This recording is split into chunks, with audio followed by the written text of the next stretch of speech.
On the surface, John Wayne Gacy seemed the cornerstone of his suburban Chicago community in the 1970s. Gregarious and boastful, he was known for running a successful construction business, his involvement in local politics and, especially, for entertaining young children at parades and hospitals as the Jolly Clown, Pogo. However, there were troubling signs behind the makeup for those who bothered to look, from the coming and going of young men from his home at all hours of the night, to the unusual odor that emanated from the bowels of that house, to his conviction for a sexual offense with a minor that nobody seemed to know about. When the horrific truth finally came out, neighbors were shocked to learn that their once friendly neighbor was masking the impulses that made him one of the most prolific serial killers in history, and the image of the clown as a happy, beloved entertainer would never be the same.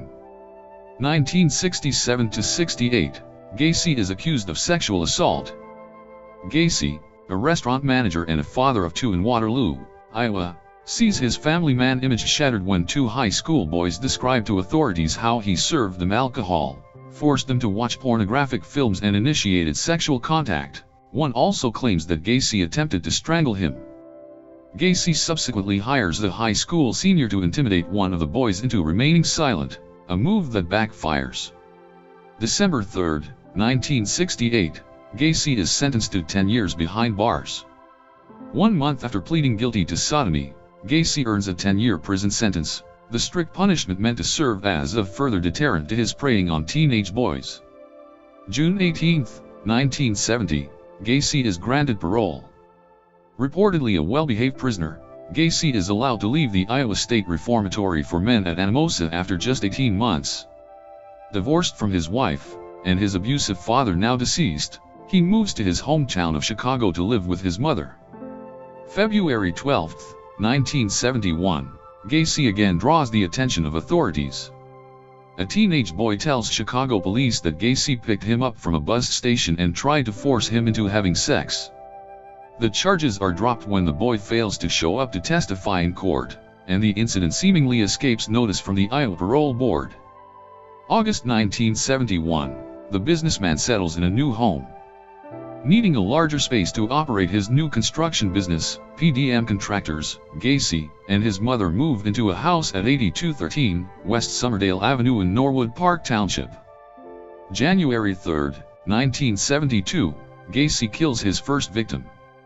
Returning to the bus station, Gacy picks up his first known murder victim, later identified as Timothy McCoy.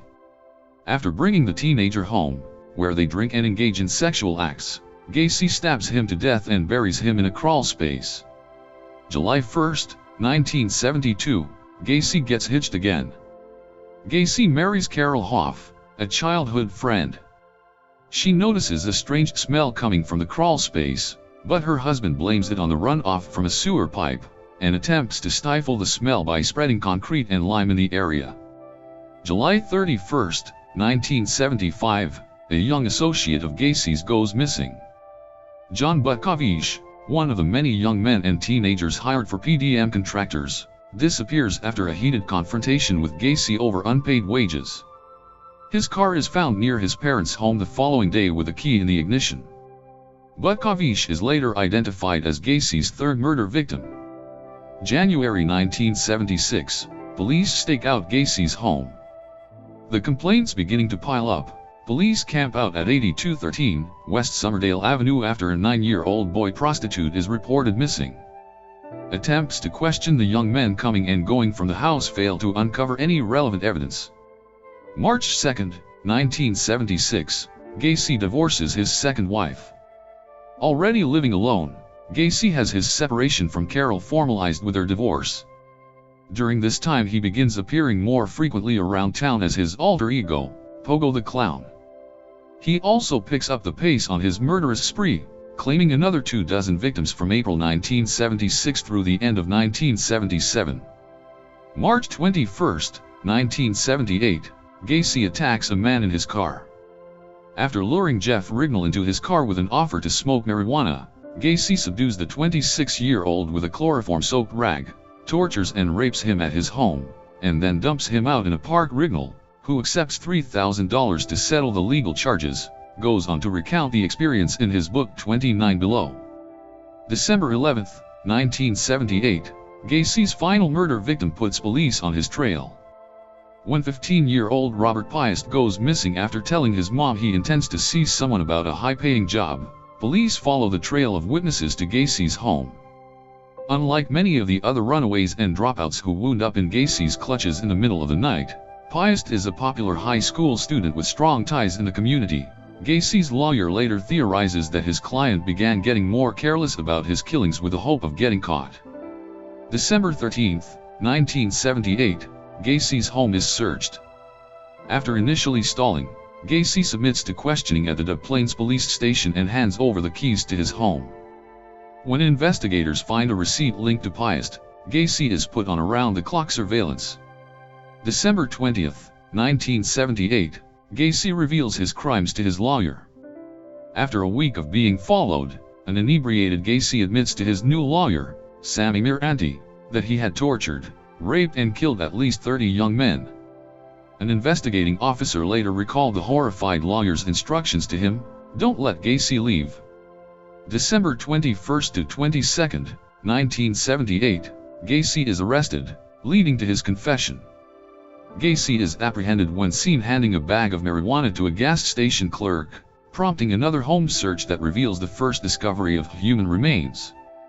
The following day, the suspect delivers a rambling statement to police in which he confesses to killing more than 30 young men and boys, with most buried in his crawl space and the rest thrown into the Des Plaines River, though Gacy later attempts to retract his confession. Over the next several weeks, investigators would unearth the remains of 29 bodies on Gacy's property and another 4 in the rivers southeast of Chicago. April 23, 1979, Gacy is indicted for a total of 33 murders. After being charged with 7 murders in early January 1979, Gacy is indicted for another 26 by a grand jury, the total representing the largest number charged to one person in American history. February 6, 1980, Gacy's trial begins. The 5-week-long trial features the gut-wrenching testimony of Rignall, who vomits on the stand after recalling the tortures enacted on him, and the forensic experts who explain how most of the victims died by way of a rope tightened around their necks. Entering a plea of insanity against their client's wishes, the defense calls on Gacy's mother and sister, who recount the physical and emotional abuses inflicted by his father, as well as several medical witnesses to confirm their findings of Gacy's mental disturbances. However, the state argues that Gacy was fully capable of comprehending his crimes, with prosecutor William Kunkel dramatically dropping photos of each known victim into the trapdoor of Gacy's crawl space, brought to the courtroom as evidence, during his closing arguments. March 12, 1980, Gacy is convicted. The jury takes just 1 hour and 50 minutes to find Gacy guilty of the murders. The following day, the same jury takes 2 hours and 15 minutes to impose the death penalty, drawing applause from onlookers. Afterward, Judge Louis B. Garippo thanks the jury, noting, "Whatever the cost of the trial, it was a small price. What we do for the John Gacys of this world we will do for everyone." June 13, 1981, the unidentified victims are buried. Through funds donated by the Funeral Directors Association of Greater Chicago, the 9 unidentified Gacy victims are each buried under a headstone inscribed with the words "We are remembered." 5 years later, one of the bodies is determined via dental records to be that of Timothy McCoy, Gacy's first victim.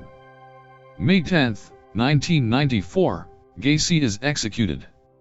His last second attempts at a stay of execution squashed, Gacy is transferred to Illinois' Stateville Correctional Center, where he is reported to be in a chatty mood and enjoys a last meal of fried chicken, shrimp, fries, and strawberries. After delivering a final statement on behalf of his innocence, the 52-year-old is put to death just after midnight by lethal injection. October 12, 2011, Illinois sheriff seeks to identify more victims. Armed with new DNA technology, Cook County Sheriff Thomas Dart announces that he has exhumed the remains of the 8 unidentified Gacy victims and urges relatives of young men who went missing in the 1970s to come forward and undergo saliva tests. His efforts bear fruit when victim number 19 is identified the following month as William George Bundy, and when victim number 24 is identified as James Byron Hickinson in July 2017.